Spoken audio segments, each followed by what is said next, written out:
માંગરોળ શહેરમાં ગાયત્રીનગર સોસાયટીના લોકો પ્રાથમિક સુવિધાઓથી વંચિત રહેતા અનેક આક્ષેપો થઈ રહ્યા છે।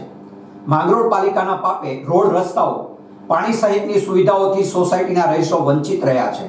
પાલિકા દ્વારા 5 દિવસ સુધી પાણી ન અપાતા રહીશો ત્રાહિમામ પોકારી ગયા છે। સોસાયટીના રહીશો જણાવી રહ્યા છે કે દર ચોમાસામાં પૂરના પાણી ઘરોમાં ઘૂસી જાય છે, પરંતુ નગરપાલિકા પ્રી મોન્સૂનની કામગીરી કરતી નથી તેવા આક્ષેપો લગાવ્યા છે।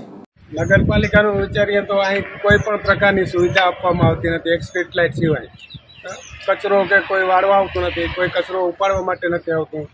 ચોમાસામાં પણ દર વર્ષે બરાબર, ગયા વર્ષે 4 દિવસ સુધી અમારે અહીંથી સ્કૂલે જવું હોય તો ગાડી પણ નીકળી શકે એમ નહોતી, એટલી હાલત હતી ખરાબ। કારણ કે પાણીનો કોઈ નિકાલ ન હોવાથી ક્યાંય પાણી જઈ શકતું ને રોડની ઉપર ટપીને જાય એટલે વધારે પડતી તકલીફ રહેશે। પાણી ઘરોમાં પણ પાણી ઘૂસી ગયા હતા બરાબર। મોટાભાગના ઘરોમાં પાણી વધતા ઓછા અંશે બધાને નુકસાની કરી હતી। જ્યારે સોસાયટીમાં માત્ર સ્ટ્રીટ લાઇટ સેવા આપી છે અને આ સિવાયની કોઈ પણ સુવિધાઓ મળી નથી તેવું પણ સોસાયટીના લોકોએ જણાવ્યું છે। આવી રીતે અનેક સુવિધાઓથી માંગરોળ નગરપાલિકાના ગાયત્રીનગર સોસાયટીને વંચિત રખાતા સોસાયટી વાસીઓમાં આક્રોશ જોવા મળી રહ્યો છે। આ વિસ્તારના રહીશો ભેગા થયા છે અત્યારે કે લાઇટ, રસ્તા વારંવાર રજૂઆત કરવા છતાં પણ કોઈ તંત્રને ધ્યાને આવતું નથી।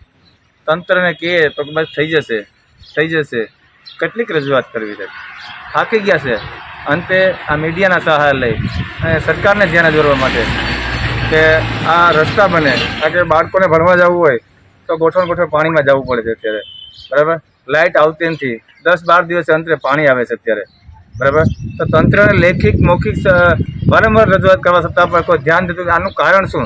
બીજી સોસાયટીમાં તમે જાઓ બરાબર, તો ત્યાં અત્યારે કમ્પ્લીટ રોડ રસ્તા છે, તો આ 2-4 સોસાયટીમાં પ્રોબ્લેમ શું છે, ક્યાં અટકે છે, કેની મિલીભગત છે અને શા માટે કરવામાં આવે છે આવું બરાબર?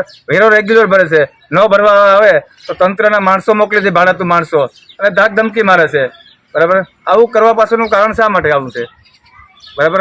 અને જે કંઈ પેટમાં દુખતું હોય, તકલીફ હોય તો સામે આવી નગરપાલિકા ખોલે બરાબર, અને જે વોકડામાં છે પાણીના પેશકર્મી કરેલ છે અને દબાણ કરેલ છે એ ખાલી કરતા નથી। અને રસ્તા છે આજ ઓછામાં ઓછા 10 વર્ષથી આ લોકો હેરાન થાય છે તો એનો કોઈ નિકાલ થયો નથી। આના માટે અમે મીડિયાના સહાયથી આ લોકોને કહેવા માગીએ છીએ કે કરવાનું થાય, અને ન કરવાનું થતું હોય તમને કયો, તમે ગાંધી સિંગા રાહે આગળ વધીએ છીએ।